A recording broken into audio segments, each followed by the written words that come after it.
Guys, welcome to back my channel. അപ്പോൾ നമ്മൾ ഇന്നുള്ളത് എൻ്റെ വീടിൻ്റെ അടുത്തുള്ള പരിസരം സ്ഥലങ്ങളും എല്ലാം കാണിച്ചു തരാനാണ്. എൻ്റെ ആദ്യത്തെ വീഡിയോ ആണിത്. അപ്പോൾ നമുക്ക് വീഡിയോയിലോട്ട് കിടക്കാം.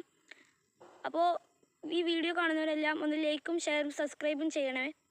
ഗായ്സ്, നമ്മൾ ഇപ്പോൾ ഉള്ളത് എൻ്റെ ഇവിടുത്തെ ഒരു പാറൻ്റെ അടുത്താണ് കേട്ടോ. അപ്പോൾ ഇതിൻ്റെ പേര് മേലെ പാറ. ഞങ്ങളുടെ വീടിൻ്റെ കുറേ അടുത്തൊരു അറിഞ്ഞാണ്. അപ്പോൾ ഗായ്സ്, നമ്മളിപ്പോൾ ഉള്ളത് മേലെ പാറമേ കേട്ടോ. അപ്പോൾ ഈ പാറൻ്റെ അടുത്ത് കുറേ വലിയ വലിയ മരങ്ങളുണ്ട് കേട്ടോ. അവിടെ ഇരിക്കുന്നത് എൻ്റെ അനിയനാണ്. ഒന്നും കൂടി തിരിഞ്ഞാ ഒരു ഹായ് കൊടുത്താ. അപ്പോൾ നമ്മളിതാ മേലെ പാറയാണ് കാണുന്നത്. അപ്പോൾ ഈ സ്ഥലങ്ങളൊക്കെ ഒന്ന് ഞാൻ കാണിച്ചു തരാം. കുറച്ച് വലിപ്പമുള്ളൊരു പാറയാണ്. ഞങ്ങളവിടെ വേറെ സ്ഥലത്തും കുറേ പാറുണ്ട്.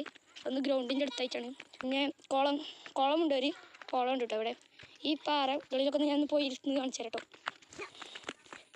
അപ്പോൾ ഗായ്സ്, നമ്മളിതാ ഇവിടെ ഇരുന്നിട്ടുണ്ട് കേട്ടോ. അവൻ അവിടെ ഒരു പാറമ്മ പോയി ഇരുന്നിട്ടുണ്ട്, ഞാനും ഇവിടെ ഇരുന്നിട്ടുണ്ട്. അപ്പം ഞാൻ ഈ പാറകളും ഇതൊക്കെ ഒന്ന് കാണിച്ചു തരാം. ഇതാണ് നമ്മൾ പാറ കേട്ടോ. അപ്പോൾ പാറയൊക്കെ കണ്ട് ഇഷ്ടപ്പെട്ടോ? അപ്പോൾ ഇത് ഇഷ്ടപ്പെട്ടെന്ന് കരുതുന്നു. ഞാൻ ഗ്രൗണ്ടിൻ്റെ ഭാഗത്തൊക്കെ പോയി കാണിച്ചു തരാം. അവിടെയും കുറച്ച് രസമുള്ള സ്ഥലങ്ങൾ തന്നെയാണ്.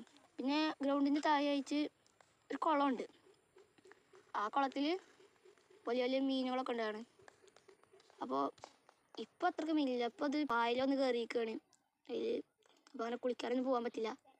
എൻ്റെ വീട് എടുത്തായതുകൊണ്ട് കുളം ഗ്രൗണ്ടൊക്കെ പാറയും ഇതൊക്കെ എടുത്തായതുകൊണ്ട് നല്ല രസമുള്ള സ്ഥലം തന്നെയാണ് കേട്ടോ ഈ പാറയും ഗ്രൗണ്ടും കുളം എല്ലാതും. അപ്പോൾ നമുക്കിനി ഗ്രൗണ്ടിൻ്റെ ഭാഗത്ത് പോയി ഒരു വീഡിയോ എടുത്തിട്ട് വരാം. ഞങ്ങൾ മേലെ പറന്നൊക്കെ പോകുന്ന സ്ഥലമാണ്. കാട് പിടിച്ച സ്ഥലം തന്നെയാണിത്. ഇവിടെ ഇതാണ് കാടാണ്, ഫുള്ള് കാടാണ് കേട്ടോ. എൻ്റെ അടുത്ത് ഗ്രൗണ്ടാണ് കേട്ടോ. ഇവിടെയാണ് ഞാൻ പറഞ്ഞ സ്ഥലം. ഈ സ്ഥലം പന്തളിക്കാൻ വരുന്നതെന്ന് ഞാൻ പറഞ്ഞില്ലേ.